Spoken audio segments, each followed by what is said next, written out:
Hello friends, welcome back to my channel. और आज हम इस वीडियो में प्रीवियस ईयर के एमसीक्यूज़ कर रहे हैं जो कि ध्वनि और हिंदी वर्णमाला से संबंधित क्वेश्चन है। तो आप नेट यूजीसी या फिर assistant professor PGT PGT exam या अदर कोई भी एग्ज़ाम कर रहे हैं जिसमें हिंदी के क्वेश्चन आते हैं तो ये वीडियो आप ही के लिए है। तो बहुत इंपॉर्टेंट क्वेश्चन है।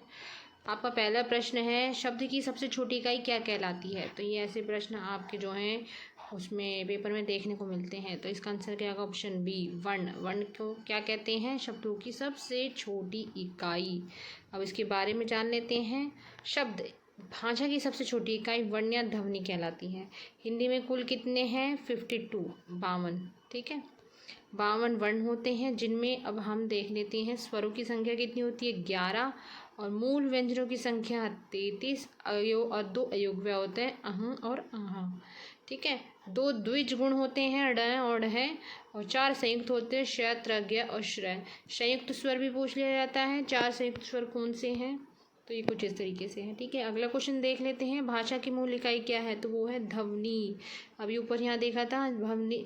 शब्द भाषा की सबसे छोटी इकाई क्या है? वर्ण या ध्वनि। ठीक है,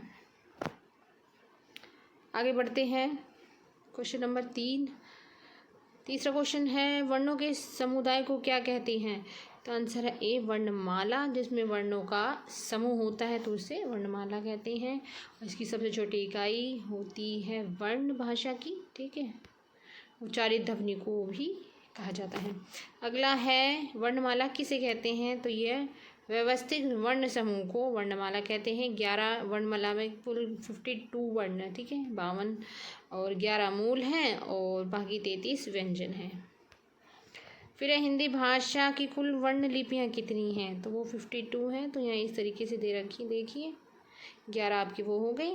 ठीक है, और चैवर, कैवर, टैवर ये सब इसमें आके कुल मिला के 52 हो जाते हैं।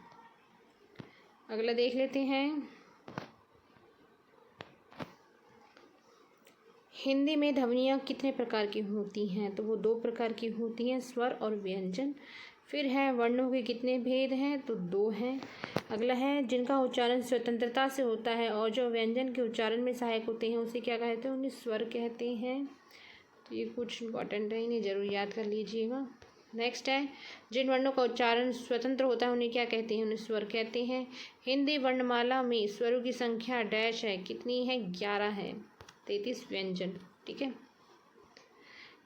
और निम्नलिखित में से कौन सा स्वर नहीं है? तो इसमें से कौन सा स्वर नहीं है? तो ये है अड़ा खाली, जो कि स्वर नहीं, बाकी ए ऊ ये सब है। अगला देख लेते हैं। Question number 12।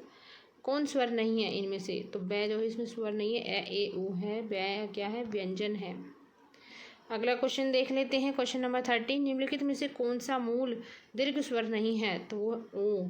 ठीक है, अब यहाँ पे दे रखे हैं 3 प्रकार के होते हैं जो कि आपके हैं ह्रस्व, दीर्घ और संयुक्त स्वर। जिन स्वरों की उत्पत्ति दूसरे स्वरों से न होकर स्वतंत्र रूप से होते हैं ह्रस्व, जिसमें मतलब कम समय भी लगता है। ठीक है, जैसे ए ई हो गया। दीर्घ होते उसे थोड़े बड़े हो गए, जैसे डब आ, बड़ा आ, बड़ी ई, बड़े ऊ। संयुक्त हो गए जो मेल से बनी है, जैसे ए और ई को मिला दिया जाए तो ए बनता है, इस तरीके से। नेक्स्ट देख लेते हैं। Question number 14। निम्न में से दीर्घ स्वर है? तो ई, बड़ा ई इसमें दीर्घ स्वर है। फिर अगला है, निम्न में से दीर्घ स्वर कौन सा है? तो वो आ है। 16 है, निम्नलिखित में से कौन सा संयुक्त स्वर है? तो वो ये वाला होगा, ऑप्शन डी, ए औ औ। ठीक है, क्वेश्चन नंबर 17 है, मात्रा के आधार पर स्वर कितने प्रकार के होते हैं? तो वो 3 प्रकार के होते हैं। और वो मात्रा के आधार पर कितने हैं? 3 है, ह्रस्व, दीर्घ और प्लुत स्वर। ह्रस्व स्वर वो होता है जिसमें कम समय लगता है उच्चारण करते समय। ठीक है, दीर्घ हो गया उससे दुगुना समय लगेगा। ठीक है, अगला है प्लुत स्वर जिसमें आपको द्विगुना समय लगेगा। तो इस तरीके से इसे याद कर लीजिएगा। फिर है 18वां, वर्ण तालिका के अनुसार ह्रस्व, दीर्घ व प्लुत क्या है? तो वो स्वर होते हैं। स्वर ध्वनि के प्रकार कितने होते हैं? तो तीनों हैं, दीर्घ स्वर, ह्रस्व और प्लुत स्वर। Question number 20। जीवा के आधार पर स्वर कितने हैं? तो वो हैं 3। ठीक है, अग्र, मध्य और पश्च। आगे से जैसे उच्चारण ई हो गया, मध्य में आ जाएगा आपका अ, स्पष्ट हो जाएगा। बाद में आ, इस तरीके से उच्चारण, जीवा का पिछला भाग जो होता है, तो ये इस तरीके से है। अगला देख लेते हैं क्वेश्चन नंबर 21, अर्धविवृत स्वर क्या है, तो वो ए है।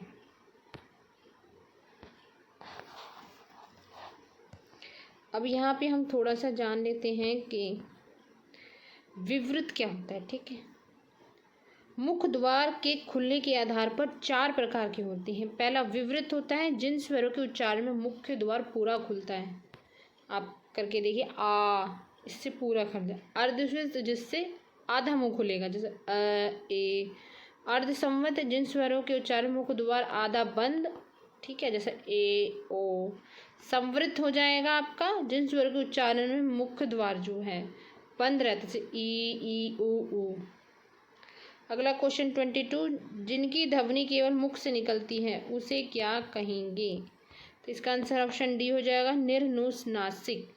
के मुख से, रुक जाइए, जिनकी ध्वनि केवल मुख से निकलती है उसे निर्नुनासिक कहेंगे।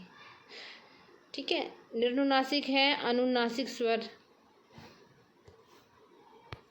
चलिए अगला देख लेते हैं क्वेश्चन नंबर 23, भाषा विज्ञान की दृष्टि से ऊ किस प्रकार का स्वर है, तो वो है पश्च संवर्ग।